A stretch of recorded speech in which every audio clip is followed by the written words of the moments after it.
Muy buenas tardes para todos y todas los que nos acompañan en esta tarde. Para nosotros, como Unidad de Atención Integral a la Persona Adulta Mayor, es un gusto estar con ustedes. Cada 21 de septiembre se conmemora a nivel mundial la lucha contra la enfermedad de Alzheimer.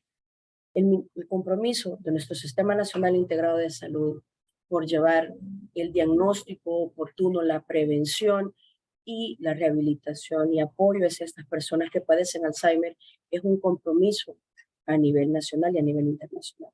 Cada 3 minutos, una persona se diagnostica con Alzheimer a nivel mundial. Esto quiere decir que para 2050 se triplicará la cifra de personas con demencia. Esto significa que estamos hablando de alrededor de 27 millones de personas con demencia. Y por lo tanto, la demencia, al ser un síndrome neurodegenerativo, es más frecuente a partir de la edad mayor. Es decir, de las personas adultas mayores, el riesgo más importante es la edad para padecer la demencia Alzheimer u otro tipo de demencia. Por lo tanto, para nosotros es un compromiso. Durante esta semana ustedes estarán participando con nosotros en una serie de videoconferencias que abordan la patología de la demencia y sobre todo la enfermedad de Alzheimer desde el enfoque del trastorno del comportamiento hacia las personas que padecen demencia, el apoyo hacia los cuidadores y familiares y que vayan para ellos pues nuestro más profundo agradecimiento, solidaridad, que luchan día con día en silencio y sin muchos de los apoyos que pues deberían de tener. Y por lo tanto, las personas que viven con demencia experimentan cambios cognitivos que pueden llevar a la estigmatización, lo que resulta en un aislamiento social, pero sobre todo en un retraso del diagnóstico. Actualmente, las últimas investigaciones muestran que hay una demora entre aproximadamente 28 meses en hacer un diagnóstico por pérdida de memoria como síntoma de consulta de primera vez. De manera que para nosotros, como Ministerio de Salud, Comunidad de Atención a la Persona Adulta Mayor y Comunidad de Desarrollo Profesional, es un reto día con día llevar a todos los niveles de atención el diagnóstico precoz y el manejo adecuado de las complicaciones o situaciones más frecuentes de las personas con demencia. En esta tarde nos acompaña la doctora Margarita del Rosario Enríquez Molina, la cual es médico geriatra internista, que tiene su área de trabajo, su experticia en personas adultas mayores. En este momento trabaja en el Hospital Militar Central y por la tarde trabaja en el Hospital Médico Quirúrgico. La doctora Margarita Enríquez además ha sido colaboradora en muchas publicaciones con otros colegas geriatras a nivel internacional. Es la presidenta de la Asociación de Geriatría del Salvador, pero sobre todo la doctora Enríquez, considero yo que la conozco, es una defensora de los derechos de las personas adultas mayores, pero sobre todo de hacer geriatría con una base científica. Así que tengo el gusto de dejar con ustedes esta tarde a la doctora Margarita Enríquez, quienes va a abordar las alteraciones del comportamiento y la conducta en personas que viven con demencia. Muchas gracias y bienvenidos. Muy buenas tardes a todos los participantes, colegas, personal de salud en general, de todo el Sistema Nacional Integrado de Salud. Sabemos que, como decía la doctora Cañas, en esta introducción, sabemos que el tema de demencia es un tema que se aborda no al 100% en todo el país, así que es una gran ventaja que a través de la unidad de desarrollo este conocimiento se pueda expandir. Gracias a los que nos están compartiendo con nosotros. Sé que hay muchos colegas conocidos en esta área, así que un saludo a todos. Pareciera ser que cuando uno habla de adulto mayor piensa que no es el área en la que yo trabajo. A manera de chiste decimos nosotros los geriatras realmente que solamente los pediatras pareciera ser que es la única especialidad que no van a manejar adulto mayor. Y sin embargo, también los pediatras se someten al interrogatorio que se hace cuando son los abuelos que llevan a los niños a sus controles. Y si ellos ya tienen algún deterioro cognitivo, no sabemos si realmente van a transmitir la información de la misma manera como si tuvieran su cognición íntegra. Es por esto que en esta semana, como bien lo dijo la doctora, el 22 de septiembre a nivel mundial, la Organización Mundial de la Salud tiene desde hace alrededor de 20 años el Día Internacional, que es el 27 de septiembre. Pero En un inicio se abordó solamente como Alzheimer, sin embargo, todas las investigaciones científicas sabemos que hay más de una demencia, que Alzheimer no es la única y que hay muchas cosas que todavía en el cuarto del siglo XXI todavía seguimos ignorantes en la parte del tema de demencia y sobre todo nos hace falta aún muchísima más investigación. El temario de la semana es largo. Va a haber un día específico para el conocimiento de la demencia de Alzheimer y el diagnóstico, otro día para el abordaje con los cuidadores. Por lo tanto, este día yo solo voy a abordar lo que son las alteraciones del comportamiento y la conducta. Pues, muy bien. La pregunta inicial, ¿quién tiene que abordar, quién tiene que manejar a la persona con demencia? Pues si se fijan aquí, realmente somos un grupo integral, tiene que ser un abordaje grandísimo, no puede ser solo el geriatra, o solo el neurólogo, o solo el psiquiatra, no, esto es, no solo es la parte médica, sino que también es un consorcio social bastante amplio para poder manejar tanto al paciente y mucho más importante a la familia que se vuelven los cuidadores directos y también las personas que no son familias pero que están en atención directa con el adulto mayor. Remonto un poquitito al día de Alzheimer. Realmente fue este médico alemán, Alois Alzheimer, que en 1905 conoce a la señora que ustedes ven aquí en la foto, a Augusta. Ella la evalúa en una clínica y en el 1907 hace ya su escrito y describe realmente una paciente que no solo pierde funciones cognitivas, sino que además presenta alucinaciones, ilusiones, infidelidad sexual, paranoia, agitación y agresión física. Sin embargo, desde la publicación que hace el doctor Alzheimer, arrancando propiamente desde 1960, el estudio se centra mucho más al proceso de la memoria y como que se deja hacia un lado las alteraciones conductuales. Sin embargo, 20 años después comienza a retomar este interés. ¿Por qué? Porque también tenemos que revisar qué escalas subjetivas podemos hacer para poder encontrar y diagnosticar estas alteraciones conductuales lo más pronto posible. Ya desde 1996 y 1999, la IPA, que es la Asociación Internacional de Psicogeriatría, comienza a dar el término complejo que es el alteraciones conductuales y psicológicas de la demencia, o más abreviado, los trastornos neuropsiquiátricos. Es así que entonces se ve que son la dimensión psicopatológica de la demencia porque describen toda una gama heterogénea de reacciones psicológicas, de síntomas psiquiátricos y de conductas anormales para cualquier etiología. Y ustedes pueden ver en este cuadrito al final que no solamente, repito, no solo es Alzheimer, sino que también hay otros tipos de demencia y en cada una de estas las alteraciones conductuales pueden ser inclusive el inicio o ser el intermedio. ¿Por qué me consultan a mí? A mí o a ustedes, a cualquiera de ustedes. ¿Cuál realmente es el motivo de la consulta? ¿Será la queja de memoria? Creo que no. Creo que son menos, no tenemos esa casuística, pero realmente lo que nosotros vemos en el consultorio, en el día a día, por lo que consultan las personas es por esto. Mi mamá está enojada, mi papá no duerme, mi mamá se pierde, todas estas situaciones que las podemos ya considerar alteraciones conductuales. Me remoto un poquitito a la demencia por enfermedad de Alzheimer, porque como digo, fue la primera y la que ha sido más estudiada y de hecho los fármacos han sido más considerados hacia esta enfermedad. Cuando comienza la enfermedad, lo que se comienza a deteriorar realmente es la cognición. Por tanto, con esto viene también el aspecto de funcionalidad. Y ya es en la etapa moderada cuando comienzan a existir ya los síntomas psicológicos y conductuales. Se han descrito en algunos estudios que el ánimo podría ser uno de los precursores en cuanto a los síntomas conductuales en las personas que están con deterioro cognitivo leve. Pero se cree más bien que es un trastorno distímico porque si la persona sabe que algo está sucediendo, entonces su ánimo comienza a disminuir. Sin embargo, todas las alteraciones conductuales que las vamos a ir describiendo poco a poco van a ser más en la enfermedad moderada. Así que cuando alguien le llega a consultar, realmente estamos ya a 10 años de habernos retrasado en el diagnóstico de la demencia.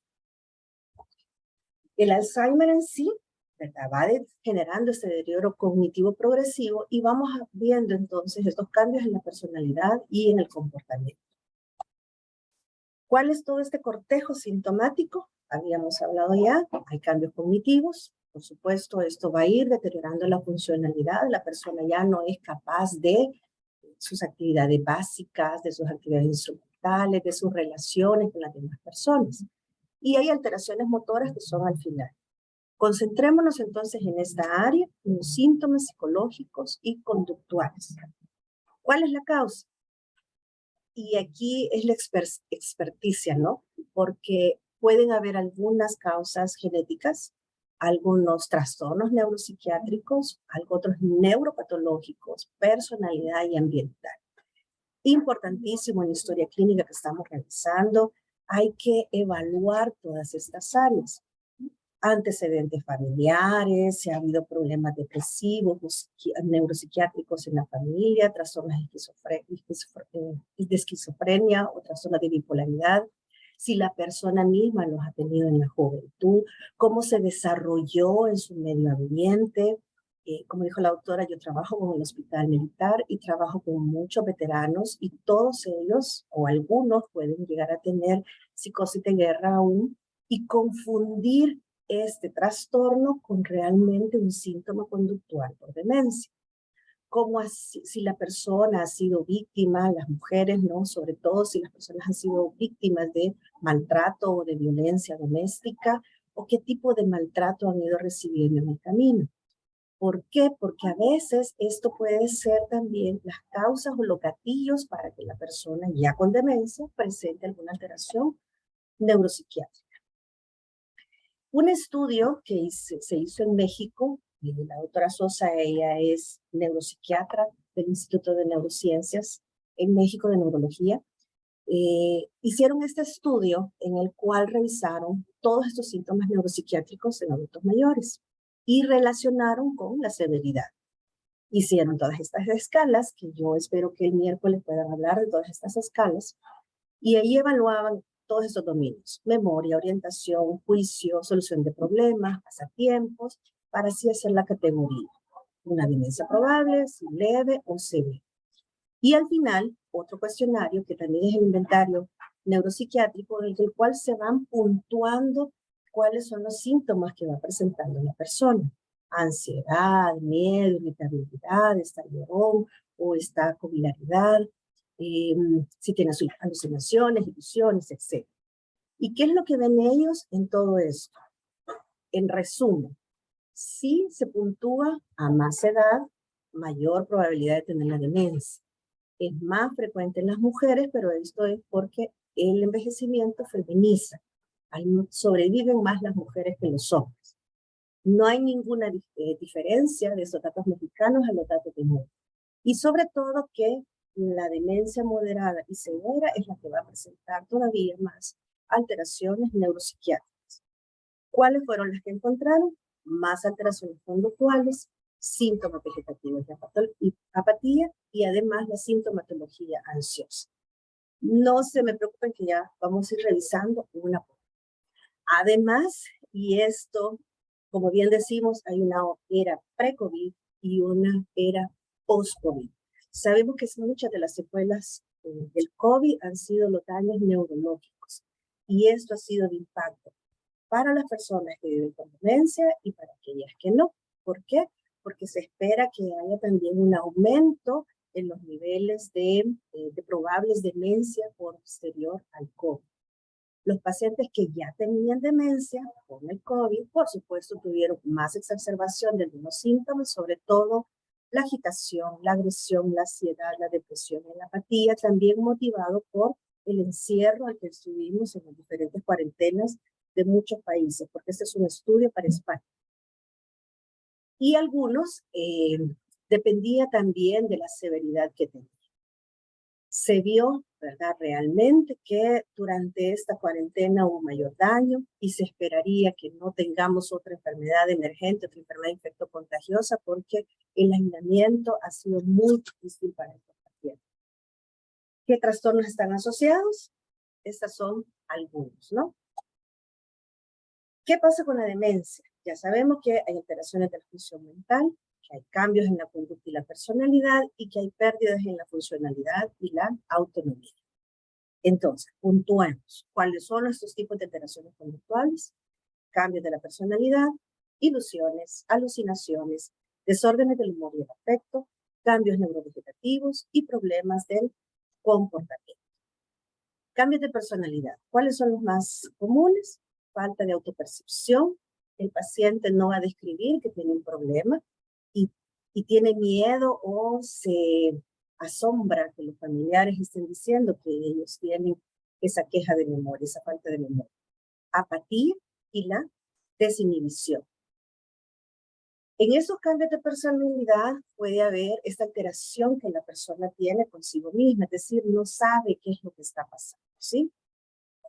Generalmente las demencias frontotemporales, este puede ser un síntoma más temprano y sobre todo la desinhibición. Aquellas personas que de repente se comienzan a desnudar en cualquier lugar, o la coprolalia, que es una persona que ha sido muy centrada, que nunca ha dicho malas palabras y que ahora sí está mal hablado, dicen, y a veces se asustan, ¿no? O que están agresivos también. Sobre todo la demencia de Alzheimer, la vascular y el cuerpo de Lewy, hay una falta de este compromiso hacia otro, de esa falta de autopercepción y de apatía.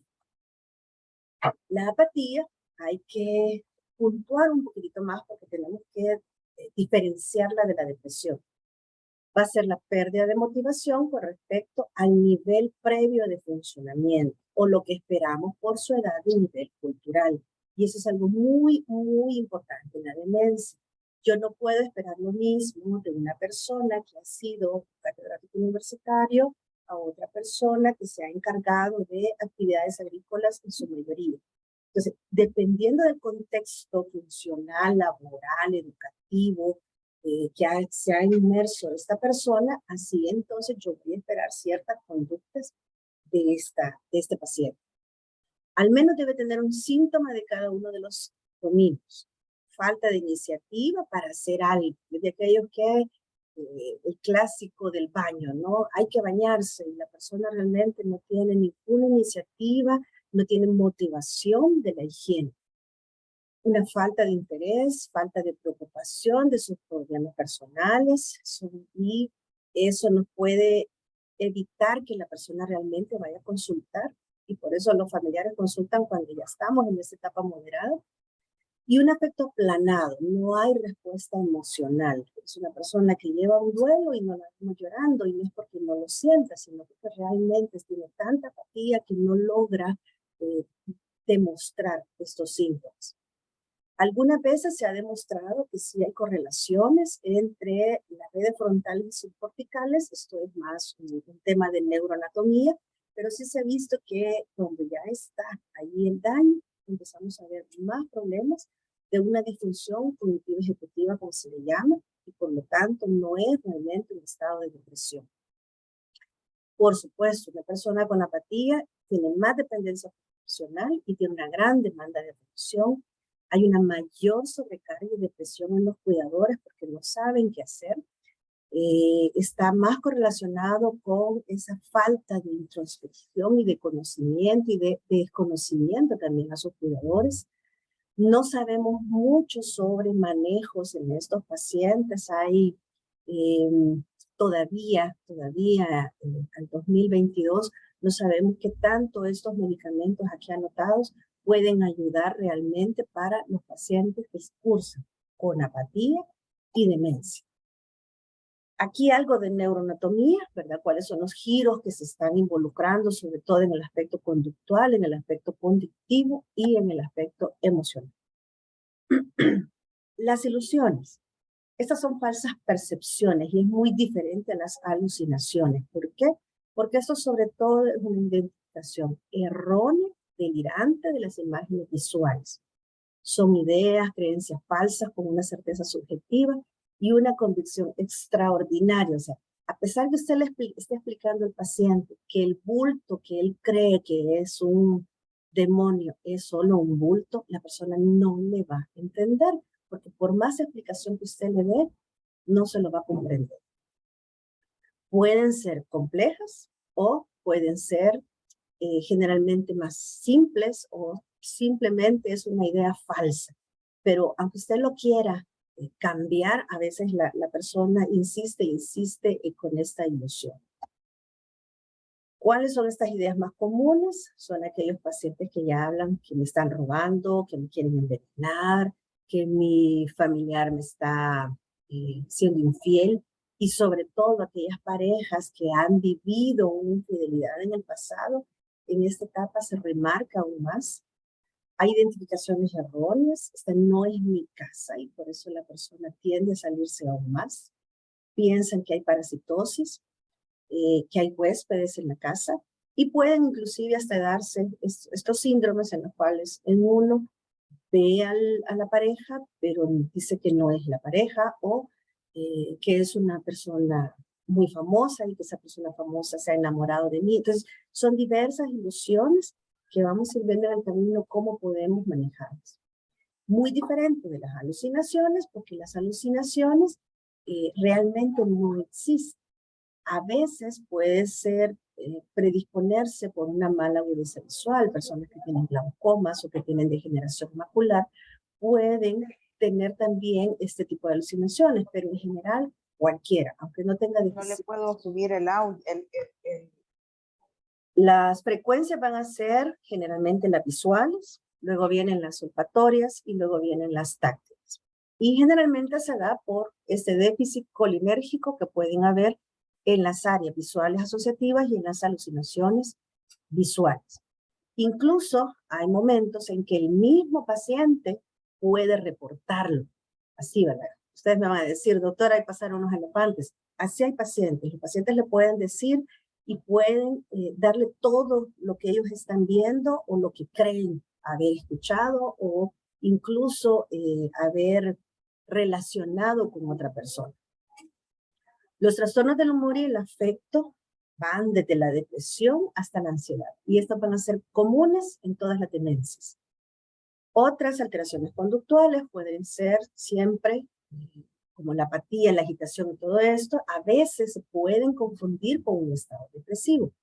Sin embargo, los síntomas aislados de depresión pueden ser más frecuentes que cualquier otra alteración conductual, hasta más del 50%, como ven ahí.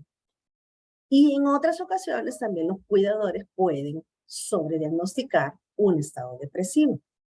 Incluso hay que tener conciencia que las conductas agresivas que tiene el paciente también se asocian frecuentemente a depresión. ¿Cuáles van a ser los síntomas más frecuentes? La anedonia, la irritabilidad, la agitación, la apatía, las preocupaciones que no tienen un objetivo, ¿no? Simplemente están preocupados y se preocupan por todo. Unos síntomas raros pueden ser sentimientos de culpa, de autoacusación, una tristeza, pero generalmente sí pueden tender al llanto fácil, o inclusive puede haber ideación suicida. Y hay que tener mucho cuidado en este aspecto, porque el adulto mayor per se, si está deprimido y tiene ideaciones suicidas, va a cometer un suicidio. Y un adulto mayor que está con demencia, si tiene ideación suicida, eso aumenta todavía más el riesgo. Sobre todo esto se da en los pacientes con demencia por Parkinson o demencias vasculares. Así que hay que tener mucho ojo para poderle dar los manejos y los cuidados a los cuidadores directos, ¿sí? De qué son las cosas que se tienen que estar vigilantes en casa. ¿Cómo vamos a ir haciendo un poquito las diferencias? Bueno, los pacientes que tienen más síntomas de apatía, pues tienen una respuesta emocional reducida. Los que van a tener síntomas de depresión pueden estar en ese rango de síntomas de tristeza o síntomas de agresividad, irritabilidad. La persona puede tener indiferencia en los hepáticos, no se va a relacionar muy bien con los demás, tiene una disminución en el inicio de las actividades. El deprimido pues va a tener más desesperanza, está más pesimista, tiene más sentimientos de culpa, su autocrítica está muy disminuida, ¿sí? Y pueden estar confluyendo bastante síntomas. Por ejemplo, el retraso psicomotor, que también es evidente, pero quizás en el día el cuidador está tan agotado que para él es mejor o ella es mejor estar, que el paciente esté acostado, que esté dormido, porque así yo puedo hacer mis actividades. Entonces también hay que tener mucho cuidado en esto. Pero sí hay que sospechar apatía, sobre todo cuando el deterioro funcional y el apoyo de los cuidadores es mayor a lo esperado para el grado de deterioro que tenga esta persona. En los cambios neurovegetativos vamos a estar sobre todo, y que también es un motivo grande de consulta frecuente, el trastorno del sueño, que varía desde el insomnio hasta el hipersomnio, o más bien esta inversión del ciclo vigilia-sueño. Duermen más en el día y están despiertos en la noche. O los sueños muy fragmentados, o aquellos sueños que son fragmentados con pesadillas o despertares muy alterados que se tiene la persona.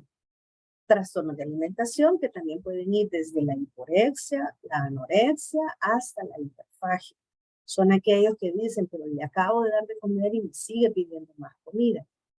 Los cambios en el comportamiento sexual, y ahí varía también, hay un aumento, disminución o completa ausencia de la libido. Pero también hay que tener especial cuidado en los cambios en el comportamiento sexual. Sabemos de por sí que las personas adultas mayores, hablar de sexo sigue siendo un tabú.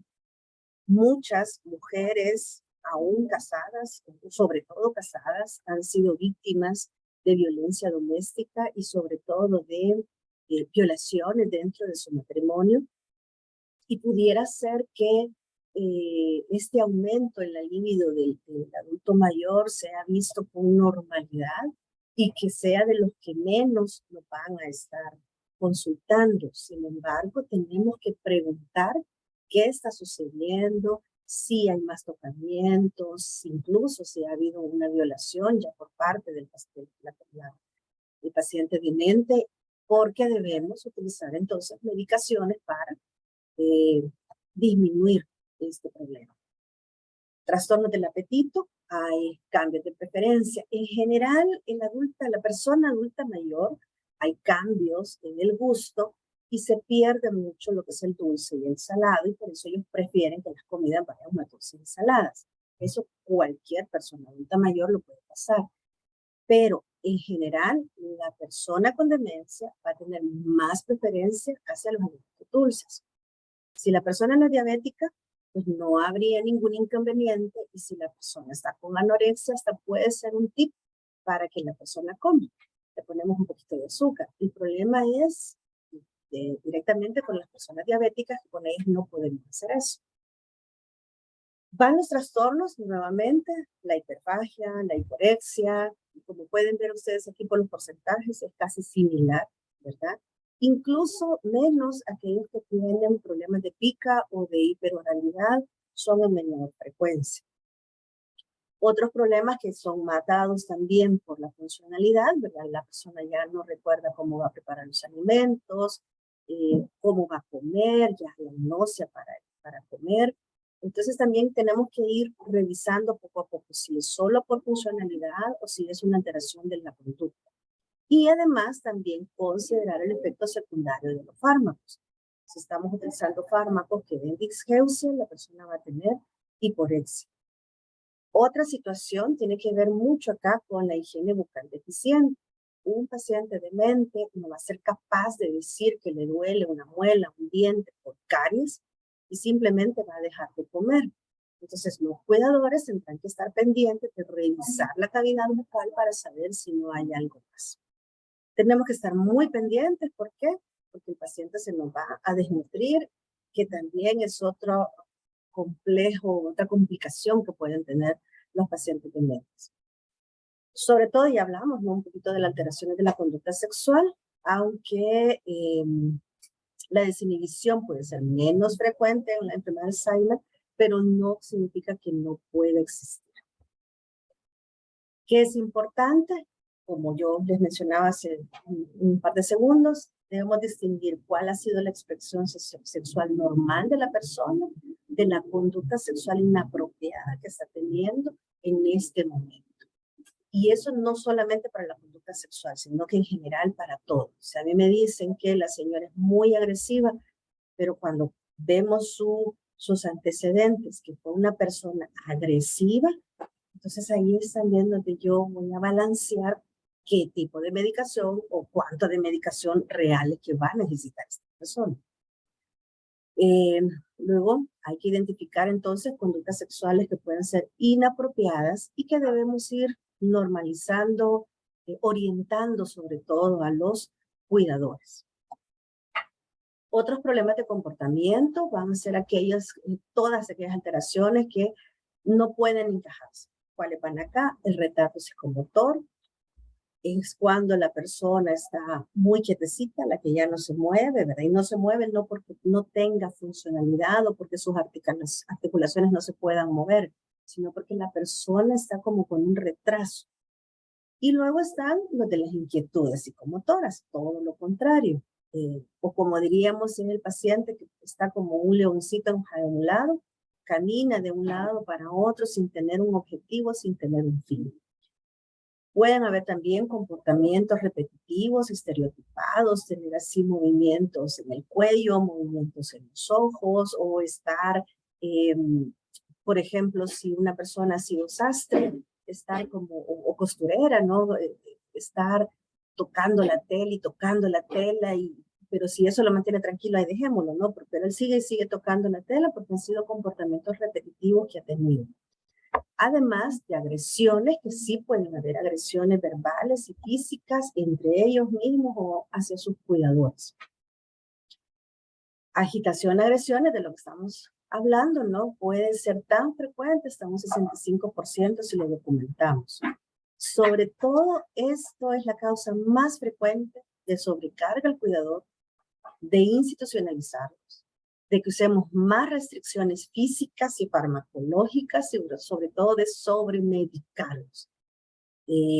La persona se quiere mover, entonces yo la sujeto, la amarro, que es algo lamentablemente frecuente todavía en ciertas áreas hospitalarias, que sabemos que hay unas mínimas excepciones, no todos deberían. Lo ideal sería que tuviéramos al familiar a la par del paciente para evitar esas sujeciones. Y hay muchas cosas, hay muchos bemoles todavía ahí alrededor, pero eso sería, digamos, lo ideal. ¿Qué otra cosa hacemos? Y lo que nos piden los familiares, mire, duérmalo porque está muy agresivo, se mueve mucho. Entonces, eso es lo que nosotros queremos evitar, que haya más uso de esa restricción física y esa farmacológica, tratando de abordarlos desde el punto de vista geriátrico de otro modo. Los pacientes también pueden tener actividad verbal, vocal o motriz inapropiada y no se explica por algo. Es decir, la persona puede estar queriendo comer y no es porque necesariamente esté con apetito, simplemente es una actitud inapropiada, o que la persona esté yendo al baño, aparentemente no tiene, acaba de orinar, ya no tiene una vejiga llena, pero la persona sigue yendo al baño, entonces tenemos que buscar qué es lo que está sucediendo. Generalmente, a veces, las agitaciones y la agresión puede deberse o que el paciente esté deprimido o que ha entrado en una psicosis aguda, en alguna dependencia de una actividad básica, que tenga una mala relación con el cuidador primario o definitivamente la mayor severidad. Y tenemos que ir viendo entonces qué es lo que está pasando, si tiene una sobreactividad, porque eso también es muy... un gran motivo de consulta es que, mire, yo no puedo hacer nada porque mi papá siempre me busca. Yo estoy a la par y siempre me busca. Yo no puedo moverme porque hay una gran dependencia con ese cuidador.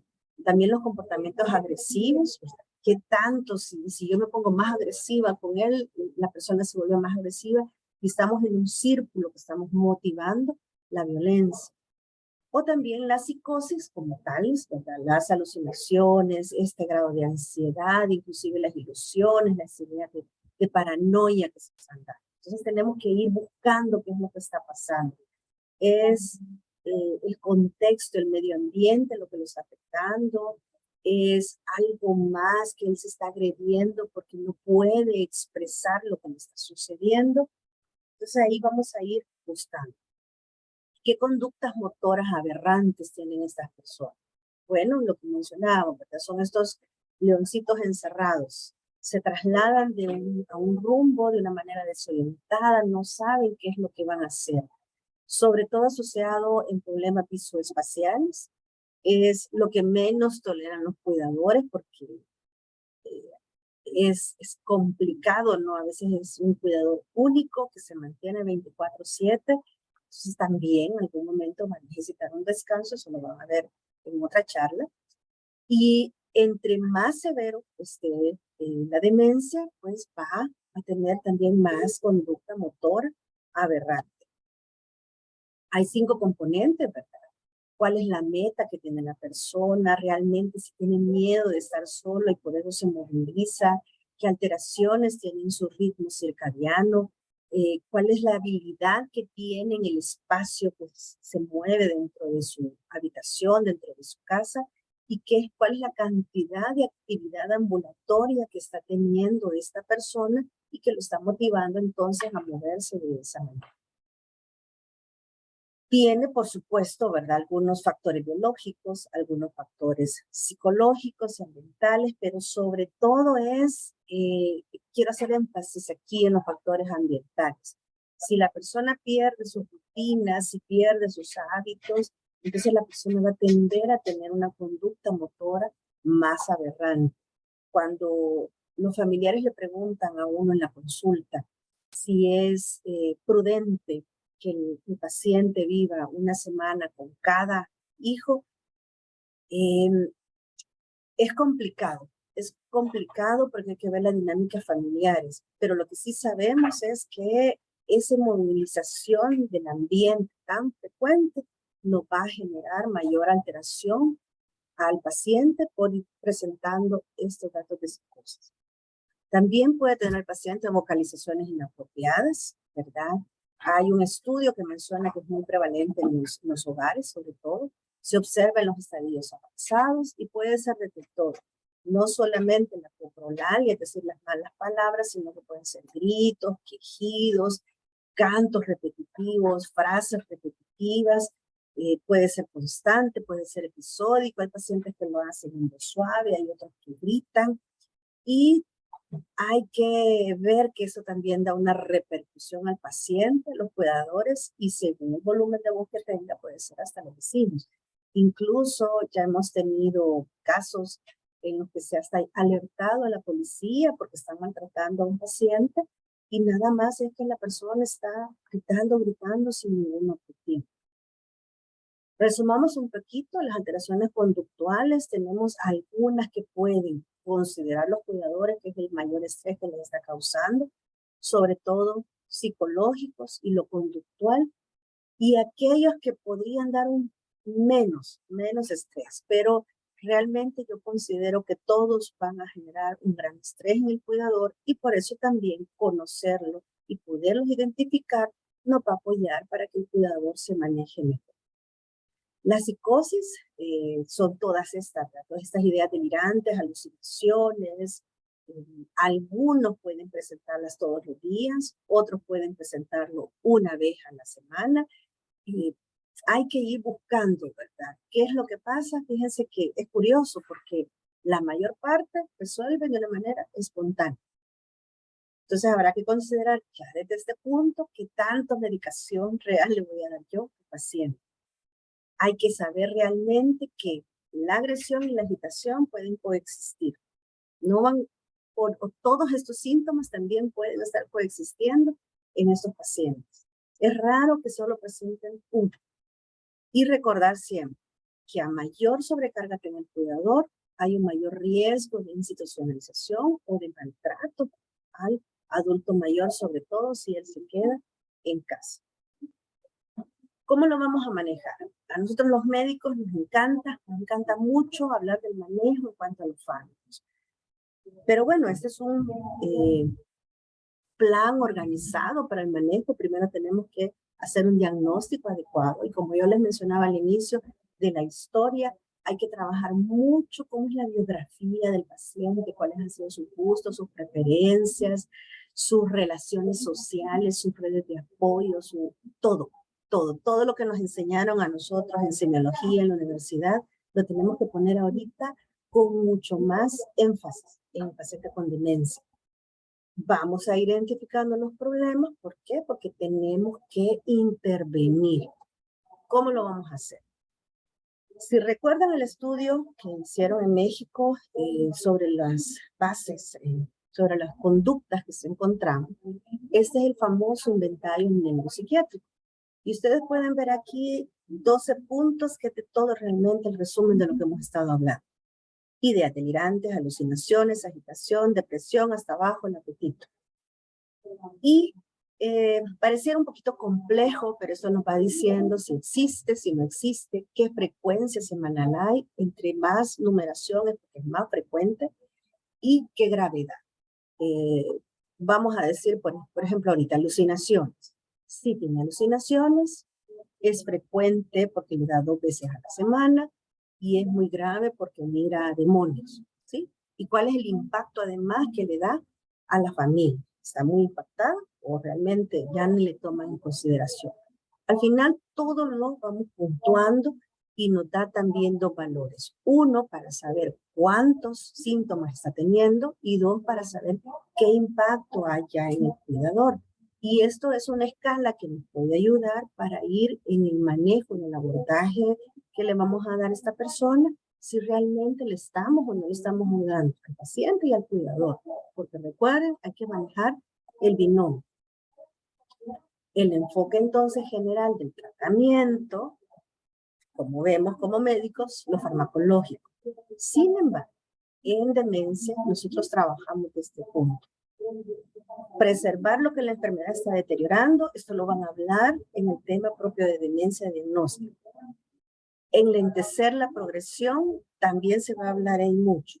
Y nosotros vamos a trabajar esto. Minimizar lo que la enfermedad está imponiendo, que son las alteraciones del comportamiento. No estamos hablando de curación, estamos hablando de minimizar. Recuerden, todas estas alteraciones conductuales pueden ser secundarias ¿a qué?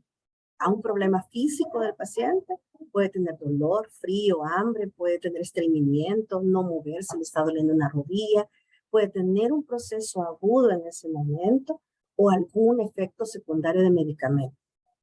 Pueden estar asociadas a actividades específicas. El baño es una de esas. Los pacientes generan hidrofobia y es terrorífico querer bañar al paciente y entonces allí cada cuidador se la va ingeniando qué hacer, cómo hacer para mantener el aseo del adulto mayor.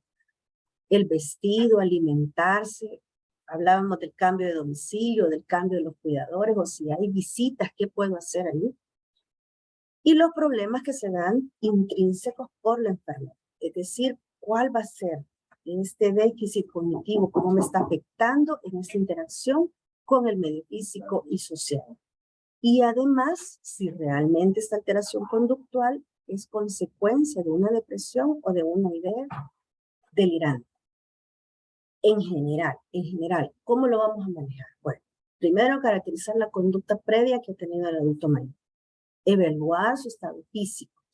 Establecer cuáles serían los probables diagnósticos psiquiátricos previos de este paciente. Cómo revertir algunos factores ambientales o sensoriales, qué sé yo. Él se pone muy inquieto porque está viendo un vidrio y en el vidrio ve su imagen. Entonces, ¿tengo la capacidad económica para quitar ese vidrio y poner otra cosa? O si no lo tengo, al menos poner una cortina para que la persona no se esté viendo. Y si lo hice, realmente la cambió la conducta de la persona. Entonces ahí voy yo evaluando. Voy adaptando alteraciones de conducta según el déficit cognitivo que vaya teniendo la persona.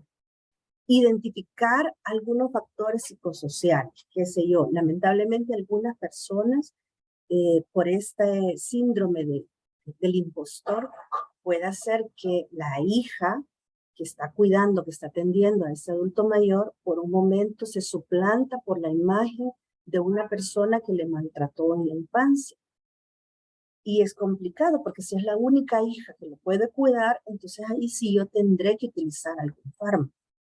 Pero si puede haber otra persona que la supla, no voy a necesitar ese fármaco. Entonces ahí también yo tengo que apoyar a los cuidadores y tengo que educarlos para que ellos también entiendan y comprendan cómo podemos ayudar mucho más a su adulto mayor. Y sobre todo, y algo que es muy importante en el área geriátrica, emplear estrategias no farmacológicas. Entre menos tengamos sedado al paciente, va a ser mejor. ¿Qué hacer? Fíjense bien. Hay que trabajar en el tema de delirio. ¿Cómo lo abordamos? Sabemos que el delirio a la cabeza son las infecciones, en adultos mayores sobre todo vías urinarias, luego vienen neumonías y otra serie, pero a la cabeza son dos. Busquemos alteraciones metabólicas, si hay hiponatremia, si hay cualquier alteración electrolítica o cualquier otra circunstancia médica, un factor médico que esté afectando.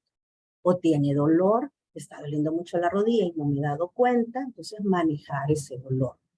O nuevamente volvemos a lo ambiental, tiene calor, está deshidratado, o tiene frío, yo no le he puesto un abrigo, con eso mejora. Evaluemos ese problema conductual. Entonces vamos a ver cuál es el tipo de problema, qué lo está provocando y con qué le cede. Y sobre todo, y esto es muy importante, ¿a quién le molesta? Hay muchos casos, si me llega una señora y llega con su muñeca y porque cree que la muñeca es su hija que estaba bebé y me dice la hija, mire, quítele esa muñeca, porque ¿a quién le está afectando más? ¿Le afecta a la hija? No le afecta a la paciente, porque la paciente se tranquiliza con esa muñeca. Entonces tenemos que ver bien a quién le está molestando la conducta que está presentando el adulto mayor. Primero, iniciar con manejo no farmacológico, sobre todo, educar a los cuidadores. Ya hicimos todo esto, mejoró la conducta, excelente. Lo seguimos vigilando, lo seguimos monitoreando ante una posible recurrencia. No mejora. ¿Qué hacemos aquí entonces? Vamos buscando síntomas de depresión o de ansiedad. Y otra vez, ¿existen síntomas? Entonces inicio yo una prueba terapéutica con inhibidores de la recaptura de la serotonina. Si nos da espacio, vamos a hablar un poquito de estos medicamentos. Mejora la conducta. Otra vez, vamos vigilando, sobre todo si hay efectos adversos, si va recurriendo, si hay mejoría, y vamos monitoreando. No mejora. Entonces tenemos que irnos ya a la parte propiamente de la demencia. Si esta persona tiene ya un tratamiento de inhibidores de colinesterasa, si no los tiene, entonces iniciamos cualquiera de estos. E inclusive, un segundo paso es iniciar memantina. Mejora la conducta, otra vez. Vamos vigilando ante cualquiera de estos efectos adversos que puedan existir. Ya está tomando y la persona está todavía con alteraciones, hasta aquí, fíjense bien, hasta aquí nosotros iniciamos con neurolépticos atípicos, los famosos antipsicóticos. Hemos pasado ya 4 gradas, llamémosle así, 4 grandes escalones de tratamiento. Primero es el no farmacológico, el conductual, luego los síntomas depresivos, luego revisamos si la persona ya tiene un tratamiento contra la demencia y si ya esto no mejora, entonces por último van los antipsicóticos. Pero la mayor parte de lo que hacemos es iniciar con antipsicóticos y si acaso vemos lo demás. Si mejora la conducta cuando ya llegamos al neuroléptico, entonces tenemos que ver síntomas de parkinsonismo.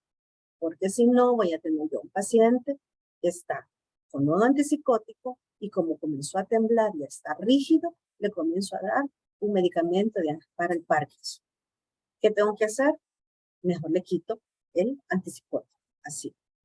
Y de hecho, las pautas son descontinuar, intentar quitar el psicótico a los 6 meses. ¿Por qué? Porque ya comencé entonces con los otros medicamentos.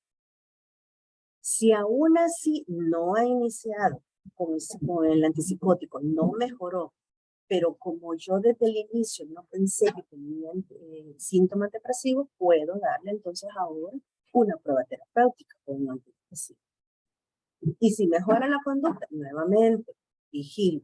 No mejora la conducta, considero en última escala utilizar anticonvulsivantes, que hay unos que son modificadores de la conducta, y puedo referir al especialista.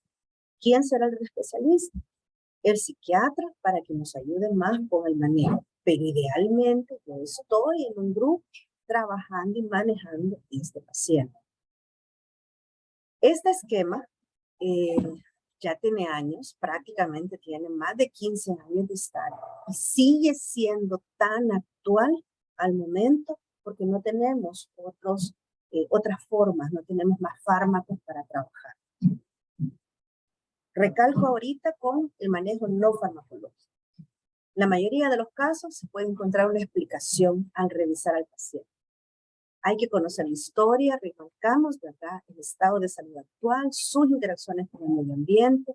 Hay que buscar los factores físicos, psicológicos y ambientales que pueden afectar al paciente. Hay que evaluar esa frecuencia y severidad, qué riesgos y repercusiones tiene para el paciente. Si se va a estar levantando todas las noches, puede tener un riesgo de caídas, entonces yo debo de actuar. Qué dificultad va a haber en el manejo y sobre todo, recalco, qué tanto le afecta al familiar y no al adulto mayor con demencia para iniciar un medicamento. Hay que ver esa evaluación, ¿sí? Hay que identificar, o sea, recalcamos y remachamos siempre, hay que identificar y corregir el factor causal que sea reversible. Hay que determinar si necesita atención. ¿Por qué? Porque algunas veces son autolimitados. No hay un estudio que diga esta psicosis, esta alucinación, esta conducta aberrante va a durar 3 meses, 6 meses, 1 año. Eso es cada paciente, eso depende de la severidad de la demencia. Pero mientras esté sucediendo, nosotros tenemos que estar alertas y atentos a lo que pueda suceder. Las decisiones entonces terapéuticas se deben de basar en el grado de sufrimiento causado por el síntoma y a los dos, al paciente y al cuidador. Entre más severo sea en el paciente, más sobrecarga al cuidador y puede dar más violencia hacia el paciente, y eso es lo que tenemos también que evitar como maltrato. Rápidamente, si el paciente, otra vez, si el paciente está con dolor, entonces me va a dar una serie de síntomas, inclusive hasta neurovegetativos, que no van a ser con antipsicóticos que van a mejorar, sino que van a mejorar con manejo propio del dolor. Es de primera elección el manejo no farmacológico. Hay que corregir las causas precipitantes. Vamos a revalorar todas las conductas, educar al cuidador, educar al tutor, educar también a todo el personal de salud y modificar el ambiente. Algunos consejos que podemos nosotros ayudarles a ellos y a nosotros mismos inclusive. La comunicación verbal y no verbal es importantísima. No importa en qué estadio se encuentre, no hay que aislarlo. Hay que facilitarle actividades domésticas, hay que generarle rutinas en el día, mantener segura la casa, ¿verdad? No vamos a esperar a que el adulto mayor se nos escape para volver a poner llaves y seguros para que se vaya a perder. Hay que darle seguridad y confianza, hablarle lento, pausado para que me comprenda, no gritarle, no hablarle cuando yo estoy enojada. Llámele por el nombre. Hay que tocarlo, hay que abrazarlo, o sea, son cosas sencillas que nos evitan utilizar medicaciones. Ansiedad, si el paciente está agitado, no discuta con él, no razone, porque también usted se va a poner enojado y es peor, ¿sí? Aumenta la agresión. Evite la confrontación. Si la persona está en un lugar que se siente violentado, sáquelo de ahí. Y eso va también para cuando ya en la severidad de la demencia llega la familia de visita y llega todo el mundo y pone música y el paciente se pone inquieto. Entonces, lo siento, ya no pueden venir toda la familia a visitarlo, sino que venga de uno en uno. Y eso va a ser mejor para el paciente. Otra vez, mantenga la voz suave, no tenga posturas amenazantes.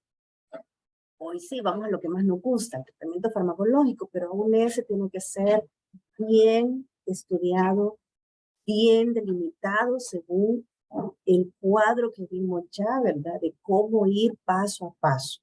¿Podemos usar antidepresivos? Sí, y con una regla geriátrica. Comenzamos con pequeña dosis y vamos haciendo aumentos progresivos. No empezamos con las dosis plenas. Evitamos aquellos antidepresivos que tengan actividades anticolinérgicas y reacciones adversas cardiovasculares. Inhibidores de la acetilcolinesterasa, que son los que se han visto que tienen algún efecto, ¿verdad? Para la agitación, para las emociones.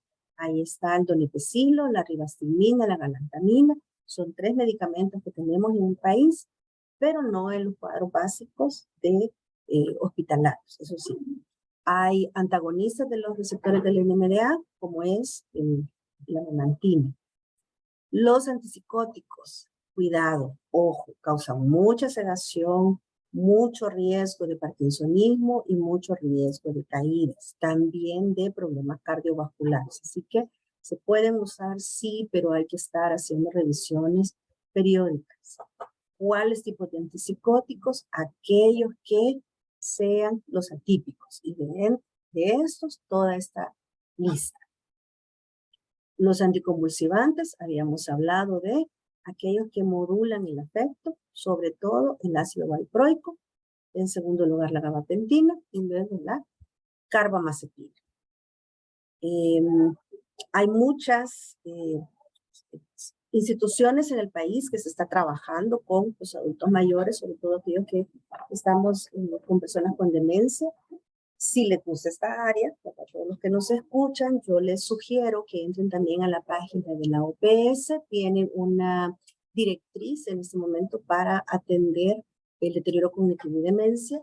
También el Ministerio de Salud, en su norma técnica de atención integral en salud a la persona adulta mayor, tiene ya las escalas para poder trabajar, hacer diagnóstico y tamizajes de demencia. Está la Asociación de Alzheimer del país, la cual recoge la mayor parte de los familiares que se trabajan y tiene su página en Facebook. Tenemos, bueno, yo trabajo con el Hospital Militar Central en la consulta de geriatría, donde atendemos junto con el Departamento de Neurología y Psicología y Psiquiatría a los pacientes con demencia. El Instituto Salvadoreño del Seguro Social tiene la clínica de memoria que tiene atención por neurología y también la clínica, la unidad de geriatría y gerontología en la unidad médica Atlacán. Todas estas son instituciones que se están trabajando con adulto mayor, además desde la sociedad civil, con la Asociación de Geriatría, que estamos trabajando también con cuidadores y con todos aquellos que hacemos pues este diagnóstico de demencia. Recuerden la importancia de hacer este tamizaje, este diagnóstico temprano. ¿Para qué? Porque estamos en la década del envejecimiento saludable y para que lleguemos a envejecer con salud y funcionales e independientes, entonces tenemos que hacer diagnóstico, pero no solo esto, sino que además tenemos que potenciar desde la niñez, los adolescentes, los adultos, tenemos que evitar aquellas cargas que sabemos que son factores de riesgo para la demencia y algunos de estos factores. Entonces, si esto vamos a dar apertura de preguntas, respuestas. Buenas tardes. Sí, me escucha. Dice, lastimosamente entré un poco tarde porque me tardé en conectarme y llegar aquí a mi centro de trabajo. Sí. Muchas veces nos han dicho los colegas psiquiatras, en vista que en algunas instituciones estamos cortos con todos los fármacos.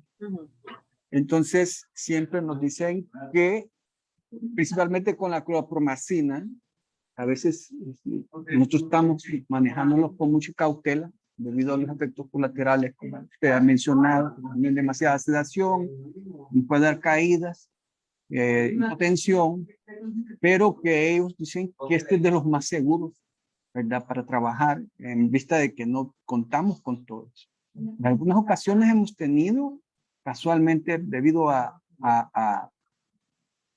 donaciones de las farmacéuticas, el citalopram, ese nos ha funcionado bastante bien, ¿verdad? Y el aldol es el otro que manejamos. No hemos tenido problemas digamos, de pacientes que vayan a presentar catatomias debido al exceso de estos fármacos. Pero, ¿qué opinión tiene usted eso al respecto de que sí son seguros la clorpromacina, aún incluso en dosis altas? Uno les pregunta, bueno, las dosis son muy altas, no es muy alta estarle dando 100 miligramos a un paciente, a veces hasta 2 veces al día, 3 veces al día. Y la respuesta de ellos, no, ellos llegan a un momento que se adaptan y pueden tolerar altas dosis. Pero a veces ni esas no son tan efectivas, que se recurre al decanoato fluconazil, ¿verdad? Pero que no tenemos que esperar la respuesta en 24, 48 horas. O sea, no sé, ¿qué puede compartir usted de su opinión o su experiencia? ¿En qué área trabaja usted, doctor? Perdóneme, para situarme bien. Es una residencia de Una ancianos. residencia. Muy bien. Sí. Primero, como yo mencionaba al principio, el tema de demencia tenemos que trabajarlo con todo un grupo, ¿verdad? Yo no puedo decir, este es mejor que el otro, no. Cada quien tiene su propia experticia para trabajar no solo la persona, sino además el tipo de medicamento que se utiliza. El caso propio de los antipsicóticos y cuando manejamos psiquiatras con geriatras realmente es, yo lo quiero ver así, un poquito cómico, porque ellos se asustan de las dosis chiquitas que nosotros utilizamos. Uno, Así es. porque precisamente los psiquiatras trabajan más con problemas de esquizofrenia, de trastorno de bipolaridad, que son en personas jóvenes, adultas jóvenes, adolescentes, ¿sí? Entonces, por eso ellos ocupan grandes cantidades. Entonces, el tema aquí es, situémonos con el adulto mayor. Dijimos primero su historia clínica, si realmente ha tenido una alteración psiquiátrica previa, va a tener contacto previo con algunos medicamentos que a lo mejor eso ahora le está causando que tiene que usar tantas dosis, ¿sí? Por un lado. Por otro lado, aunque yo esté trabajando en un hogar, en una residencia, tengo que buscar siempre qué es lo que le está afectando al adulto mayor para generar esa ilusión. A veces se hace como una reacción en cadena, así como en los niños, cuando llora un bebé, llora el siguiente, y llora el siguiente, y llora el siguiente, ¿sí? Entonces, cuando yo tengo muchos adultos mayores con demencia, y si alguno de ellos está teniendo ya alteraciones conductuales, puede hacer que la agitación de un paciente me va a provocar una reacción en cadena de agitación y de agresividad del siguiente.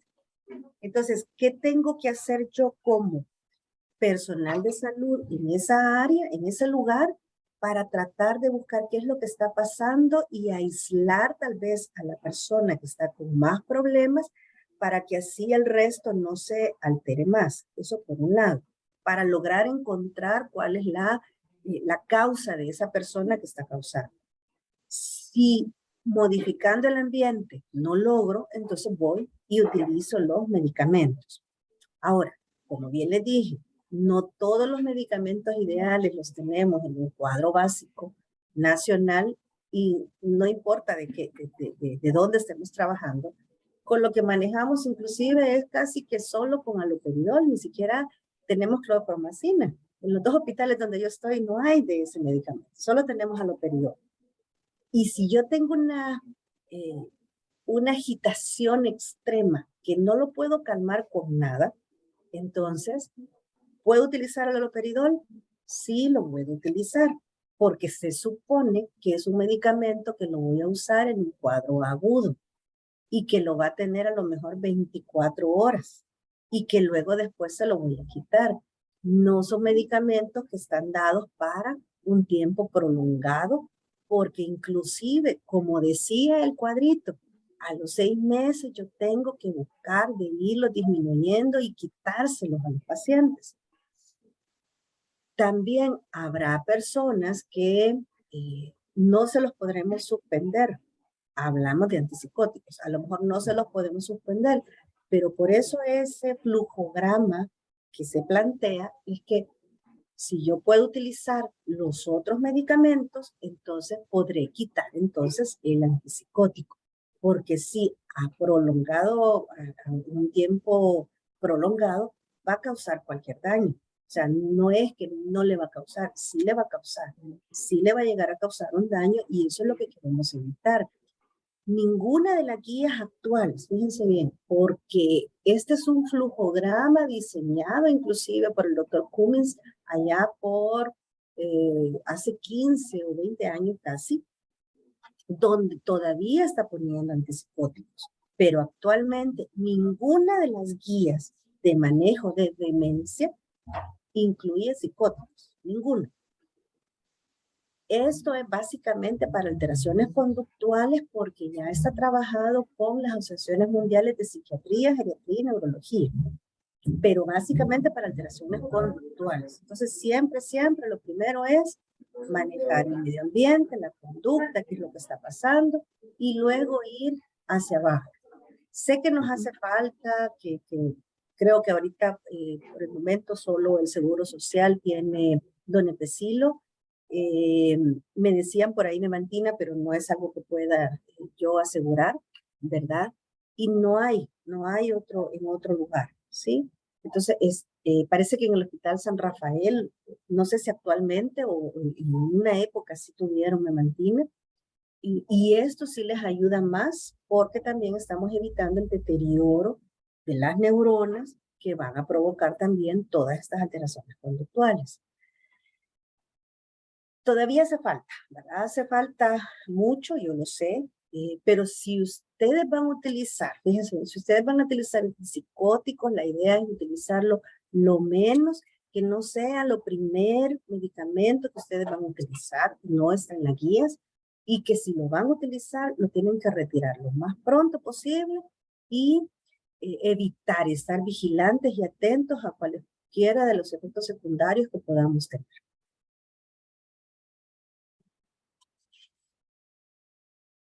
Sí, decía de que a veces también hay discrepancias entre ellos mismos, entre los psiquiatras, pues, porque vienen de diferentes escuelas, uno del seguro, la otra del Hospital Nacional Psiquiátrico, ¿verdad? Entonces, unos son más cautelosos que los otros son un poco más aventados, ¿verdad? Pero sí hemos notado eso, que primero uno inician con el antipsicótico y en la otra escuela inicia con un antidepresivo, ¿verdad? Y nosotros contamos únicamente con la amitriptilina o la imipramina, casualmente con el fenoato, y como le decía, que pues logramos obtener algunas muestras de las droguerías que nos visitan. Podemos tener hasta Silopran o tenemos también de las otras líneas, como Ercetralina, y todas esas pues nos han ayudado un montón, pero no siempre se pueden conseguir, ¿verdad? Porque hay que tener, cuando se acaban, tenemos la limitante de la compra y tenemos que hacer el traslate de todos estos fármacos. Entonces, ¿qué nos queda por último? A veces nos quedan los antipsicóticos porque si no se ha adaptado hay que cambiarlo, como decía el flujograma. Bastante interesante, ¿verdad? Agradezco mucho su No, ya sabe, la orden, respuesta. doctora Vila, gracias por contactarnos. Solo recuerden en general, ¿verdad? El principio de la farmacopea en geriatría es, cualquiera lo que usted va a usar, comiéncelo despacio, vaya dosificando, comience con las mínimas dosis. ¿Por qué? Porque lo primero que tenemos que ver son los efectos secundarios. Si con pequeña dosis usted valora 15 días y luego comienza ya con las dosis plenas en general. Y hay que observar también que cuadros psicóticos agudos, hay que buscar primero qué es lo que le está pasando y deben descartar cualquier causa que haya de un delirio, sobre todo, ¿verdad? Y recalco, a la cabeza todos los procesos infecciosos agudos, ¿verdad? Vías urinarias, procesos respiratorios, sobre todo. Muchas gracias. Vamos a leer un poco el chat. Preguntan sobre la ruta para derivar un paciente desde el nivel básico hacia una consulta con el especialista. Me voy a quedar un poquito corta aquí, creo que será la doctora Cañas a nivel del Ministerio de Salud quien puede dirigir esa consulta, pero creería yo que, así como yo aprendí hace muchos años, no quiero ni decir ya ni cuánto, pero generalmente era del médico que lo está revisando hacia la unidad de salud y luego iba a ser hacia el hospital periférico, pensaría yo. Pero al menos del seguro social, si una persona tiene 2 vías, ¿verdad? Si una persona está con queja de memoria, consulta en la clínica comunal o ya en la unidad periférica y desde ahí puede tomar 2 rutas. Fíjense bien, son 2 rutas porque Policlínico ARCE tiene directamente la clínica de memoria y tienen un equipo conformado por neurología, psiquiatría, psicólogo y trabajo social. Y se quedan con ese paciente. Y ellos pueden iniciar el donepezil a nivel de seguro social. Pero también el paciente puede ser derivado a la unidad de geriatría. También aquí se le hace toda la evaluación con psicología, además se cuenta con el área de nutrición, trabajo social, fisioterapia, porque está más integrado, y puede enlazarse con la clínica de memoria para estar manteniendo el medicamento. Incluso en este momento, a partir del mes anterior, se abrió ya la opción, porque la unidad de geriatría tiene visita domiciliar, pero nos quedamos cortos porque solo tenemos un médico geriatra que sale 2 veces a la semana. Generalmente se hacen 3 visitas, de 2 a 3 visitas al día por las distancias. Entonces es muy poco lo que se puede lograr de los pacientes que ya están en fases muy severas y que no pueden movilizarse. Entonces, desde hace un mes se está trabajando con el área de cuidados paliativos y pueden hacer, digamos, una visita un poco más rápida, un enlace más rápido, aunque después también se queda con el área, con la unidad de pediatría. A nivel de hospital militar, pues básicamente los pacientes son los que llegan directamente a la consulta de medicina general y de medicina general los enlazan conmigo y yo luego hago las diferentes referencias, sea con el neurólogo, con el psiquiatra o con la psicóloga, ¿verdad? Y trabajo social para que ahí estemos trabajando también con nutrición y fisioterapia. Pero a nivel de MinSal pensaría yo que esa sería el movimiento que hay que hacer. Antes de darle la palabra a la estimada doctora, ella también me pregunta, ay, ¿qué debo de hacer si mi familiar está violento? Me pregunta la doctora Cañas. Sí, es complicado. Le digo, voy a hacerle yo mi confesión nacional, pues yo soy sobreviviente de un paciente con Alzheimer. Yo tenía 12 años cuando diagnosticaron a mi abuelo, o sea, eso fue en 1982. Tengo 52 años, ¿no? Así que no comiencen a hacer cálculos. En esa ocasión lo que se estaba investigando era la nimodipina para el manejo de Alzheimer. Como sabemos ahora, la nimodipina solo tiene una sola indicación, que es para hemorragia intraparenquimatosa aguda, nada más. Ya no tiene nada que ver con Alzheimer. Entonces, en esa ocasión yo sé lo que es tener un paciente violento en casa, que agreda, que golpee, hasta se nos perdió en una ocasión. Entonces, es difícil. Pero repito, educando a los cuidadores, educando a la familia, primero se puede saber por qué se está poniendo violento. Y conociendo esa causa, tratar de derivarlos y dirigirlos. Y vienen miles y miles de ejemplos, y este es el que yo siempre les digo porque sí me pasó. Veo a un paciente en su casa, había mucho calor, me bajo sin gabacha, andaba con una camisa más roja que esta, y el paciente, si no tenía un cuchillo, me hubiera matado realmente si lo hubiera tenido en la mano, porque él dijo que había visto al demonio. Me voy a mi al carro, saco mi gabacha, me cubro hasta aquí y me recibe, doctora, ¿qué tal? ¿Cómo está? Tenía días de no venir. ¿Le di medicamento? No, simplemente fue un cambio de ambiente y un cambio de actitud. Si yo me pongo violento con el paciente hubiera estado todavía aún más agresivo. Si yo trato de identificar, otra vez, si yo trato de identificar, lo que pasa es que se vuelve difícil y queremos razonar con una persona que ya está al 100% o más violento. Entonces yo tengo que adelantarme y anticiparme a los hechos, ¿sí? Eso es por un lado. Y si ya no se puede, entonces ahí hay todas esas opciones, volvamos otra vez al flujograma, volvamos a todas esas opciones para saber cómo vamos a trabajar con el paciente. Bueno, nos saludan desde San Marcos, desde Cojutepeque. Gracias por estar con nosotros. Sí, hay que ser muy cuidadosos, ¿verdad? No solo con los pacientes, sino que también esto es para la propia vida, para que busquemos, indaguemos con nuestros padres, con nuestros abuelos, con todos nuestros familiares. Alguien nos dice, ¿verdad? También, es una experiencia personal. Yo le quité el medicamento a mi familiar porque lo veía muy dormido, su habla lenta y casi no comía.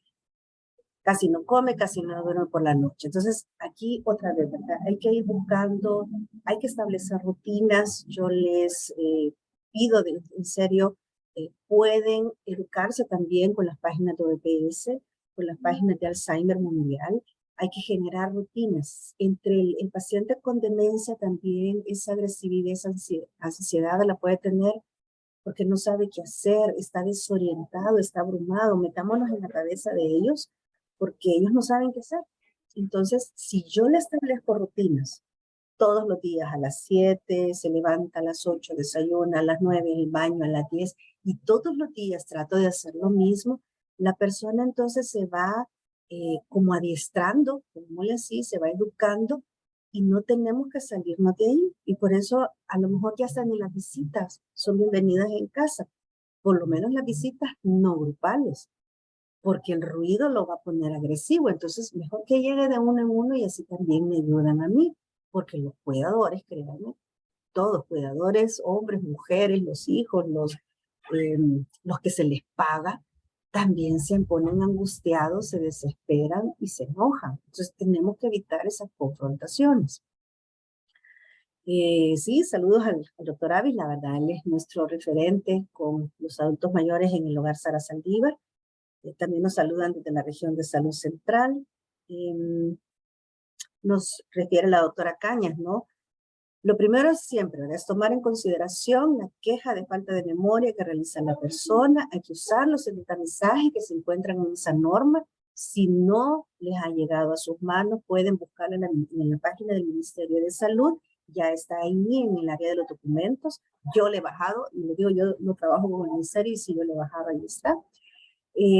Está la escala de depresión pediátrica, está la Minimental, que ustedes lo pueden utilizar si necesitan. También sé que en este momento la doctora Cañas está socializando esta normativa, ¿verdad?, de atención, y ahí se les puede dar más apoyo. Nos preguntan acá lugares que brinden cuidado a personas adultos mayores y discapacidad auditiva. Ambas cosas creo que estamos cortos, porque sí hay sectores de la población adulta mayor que se nos quedan, personas con ceguera, personas con problemas de audición, ¿sí? Y sobre todo problemas de locomoción. La mayor parte de los hogares, sus criterios de ingreso realmente son que la persona todavía tenga cierta funcionalidad. Sabemos que las instituciones se van a deteriorar, pero ya están preparados para ese cambio. Pero el que ingresa debería de ingresar todavía con cierto funcionamiento. Entonces sí nos hacen falta, tenemos que crear mecanismos, y eso es también una tarea para todos. Tenemos que crear mecanismos para poder conocer y aprender también el lenguaje de señas, tanto para la gente sordomuda como las personas que tienen ceguera, ¿verdad? ¿Qué más podemos hacer? Y creo que hay más mensajes aquí.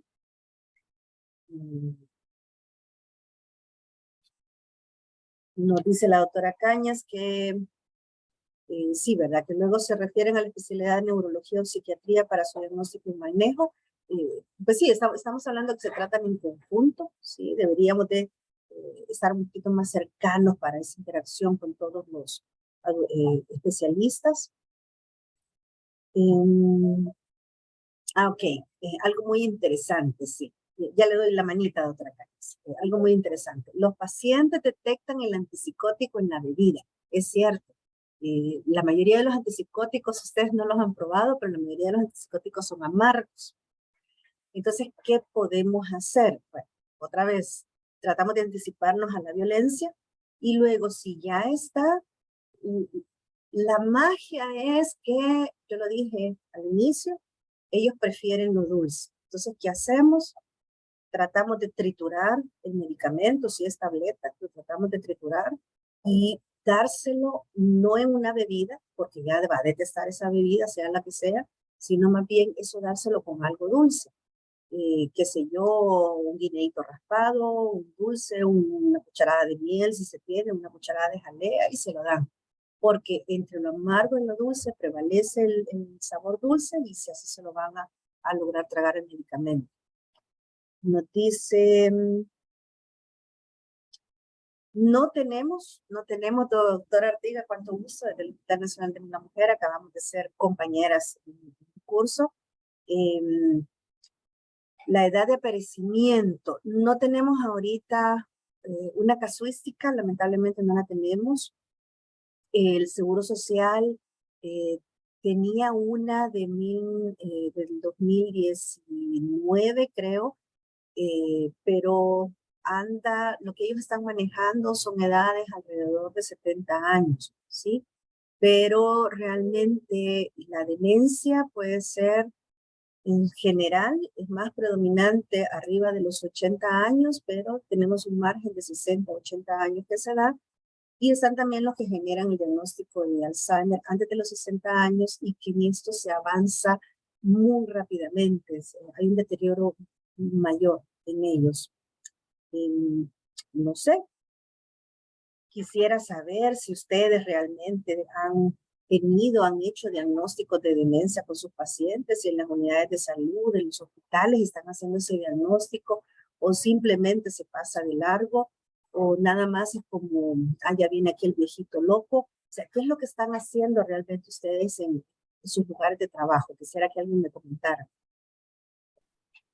Buenas tardes, un gusto, doctora Margarita, gusto de escucharla y como le mencionaba en el mensaje, sumamente importante su aporte. Les comento, soy ginecóloga, trabajo en el Hospital Nacional de la Mujer y muchas de nuestras patologías ginecológicas son de alta incidencia ya en la tercera edad, ¿verdad? Entonces, sí, contestando la pregunta de la doctora, hemos tenido pacientes ingresadas en nuestro hospital, ¿verdad? Por diagnósticos ginecológicos, pero que nos presentan también cuadros de demencia. ¿Cómo la diagnosticamos? Por las alteraciones del sueño, alteraciones de conducta. Muchas veces los mismos familiares quizás no le han prestado atención a eso como un diagnóstico, ¿verdad? Sino que lo asocian a los cambios normales de la edad, pero ya cuando nos ponemos a evaluar a ese paciente sí detectamos, ¿verdad? Ciertas conductas que nos ayudan a indagar más.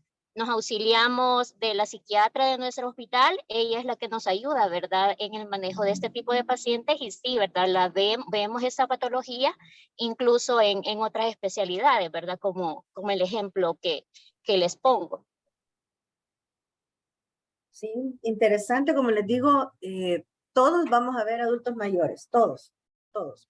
Hace poco nosotros tuvimos un caso en el hospital militar, de hecho me la refirió la ginecóloga porque la señora tenía un cistocele grado 3 y la angustia de mandarla conmigo fue porque la señora quiso agarrar un cuchillo y cortarse en la vejiga. Y entonces todo el mundo dijo, esta señora está loca, pero no, ¿verdad? Realmente la señora está con una demencia.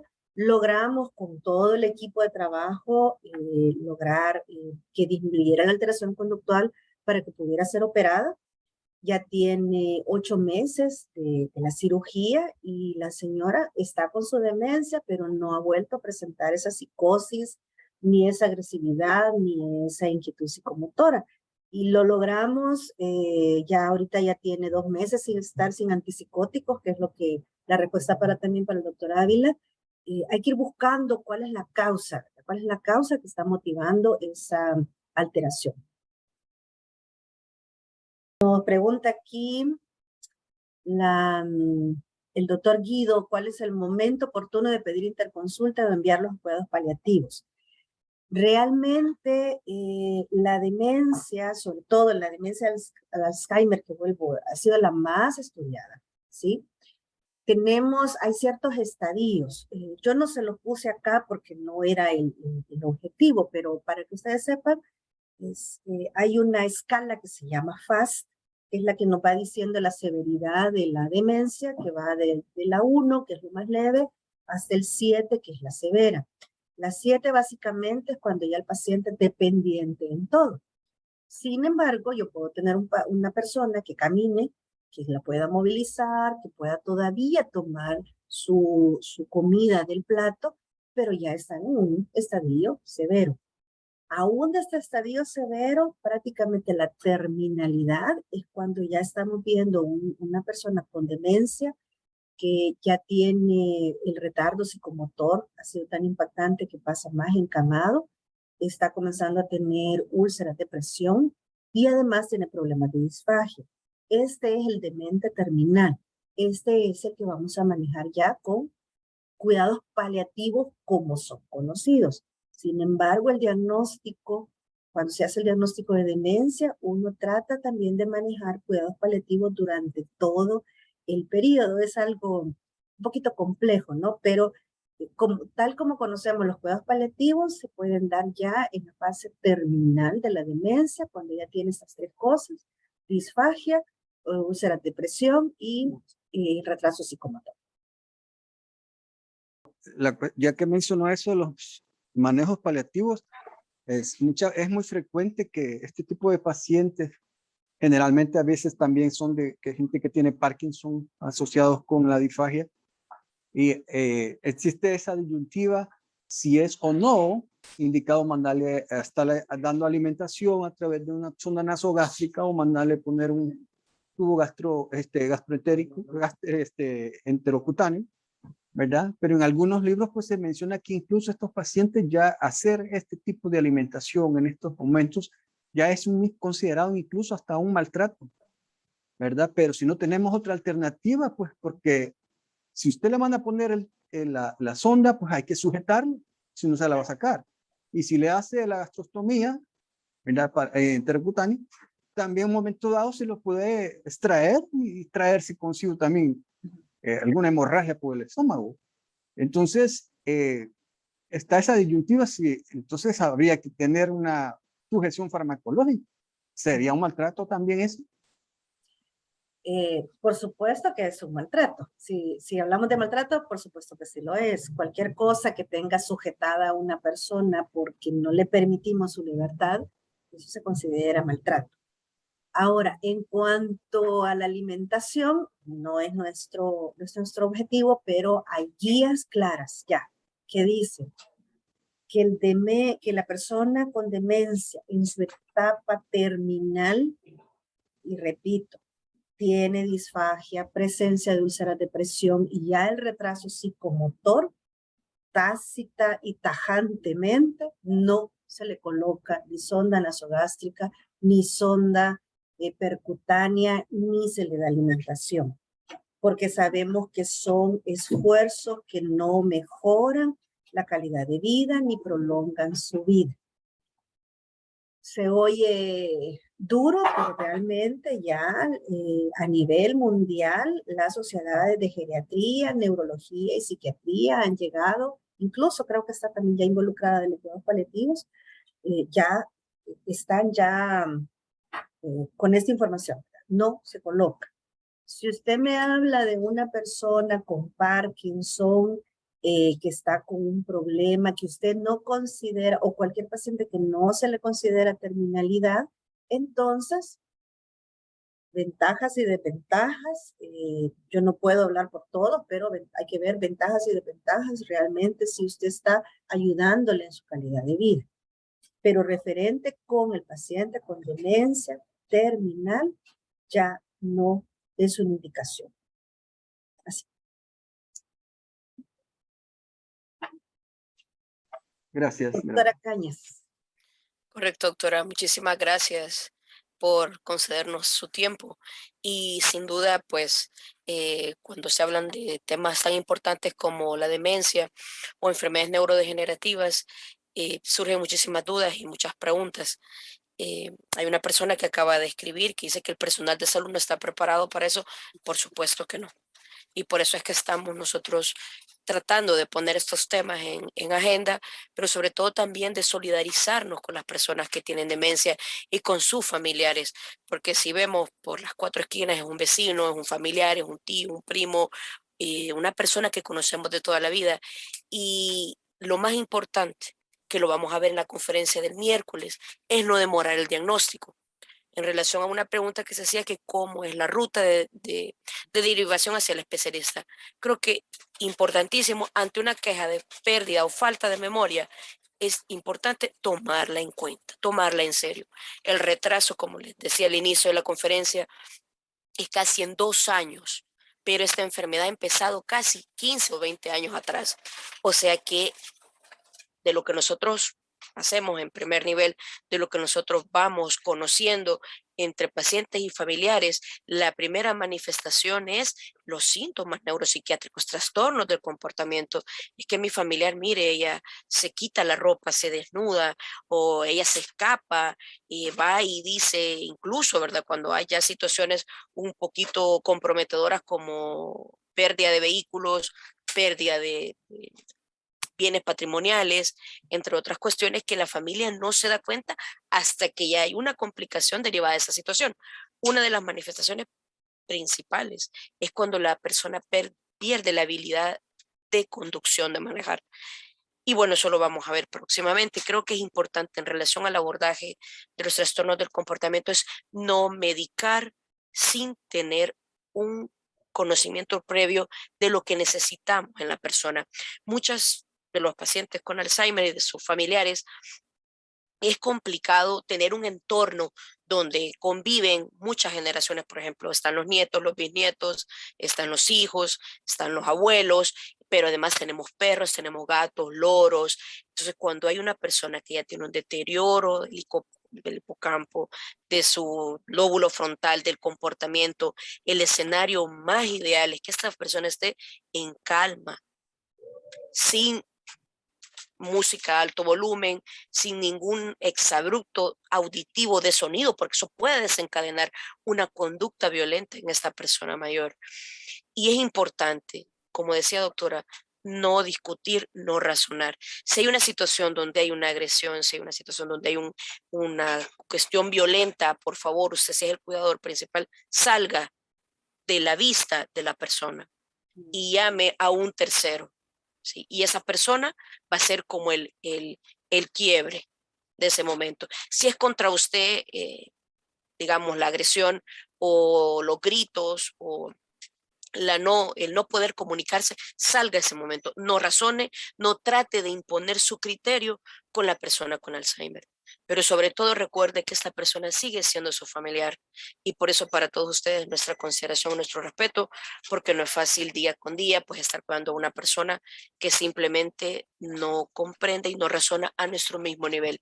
Y nosotros queremos imponer nuestra dinámica o la dinámica del entorno familiar a esta persona que obviamente ya sus capacidades de ejecución del pensamiento, razonamiento, memoria y comportamiento no son lo esperado, ¿ya? Por no decir normales. Entonces, estimados, pues hemos llegado hasta acá. Doctor, agradecerle nuevamente porque ha sido muy buena su presentación y el abordaje realizado, y a todos los que se conectaron con nosotros, y los invitamos el día de mañana, que estará con nosotros la licenciada Esmeralda Valdivieso, neuropsicóloga, y por supuesto abordando el tema de los cuidadores y familiares de personas con demencia. Y aunque estas personas pues no nos recuerden, nosotros seguimos amándoles por ser quienes fueron. Así que bueno, muchísimas gracias, doctora. Si hay alguna otra pregunta, pueden hacerla. Si no, nos desconectamos y hasta la próxima.